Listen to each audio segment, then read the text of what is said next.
শীতের মৌসুম আসলে একজন ইমানদারের প্রথম করণীয় হলো এই কথা অনুভব করা, এই কথা উপলব্ধি করা, এই কথা মনের ভেতর জাগ্রত করা যে আমি যে শীতের কষ্ট অনুভব করছি, একইভাবে গরমের সময় আমি যে গরমের তীব্রতা অনুভব করছি, এটি জাহান্নামের ছোড়া ভাব।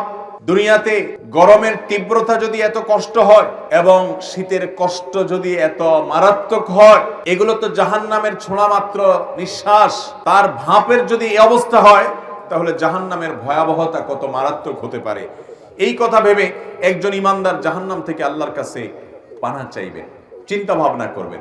মোহতারাম হাজিরিন, এই জন্য শীতের মৌসুম আসলে একইভাবে গরমের মৌসুমের জন্য আমলটি প্রযোজ্য। প্রথম আমল হলো এর উৎপত্তি নিয়ে চিন্তা করা।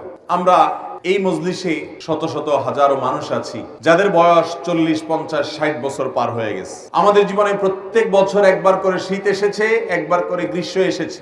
নবী সাল্লাল্লাহু আলাইহি সাল্লামের এই হাদিসকে শীত এবং গ্রীষ্মের তীব্রতার সময় অনুভব করে এই হাদিসের আলোকে এর প্রতি ঈমান আনয়ন করা এবং জাহান্নামের তীব্রতা সম্পর্কে অনুভব করা, চিন্তা করা, ভাবা, এই সুযোগটি আমাদের বেশিরভাগ মানুষের জীবনে হয় নাই। আল্লাহ দুনিয়ার এই গরমের তীব্রতা, শীতের তীব্রতা যদি এত কষ্টদায়ক হয়, জাহান্নামের আগুন এবং জামহারীরের তীব্রতা কত মারাত্মক হবে, এটা তো বাষ্প বা ভাব। তাহলে মূলটার অবস্থা কি?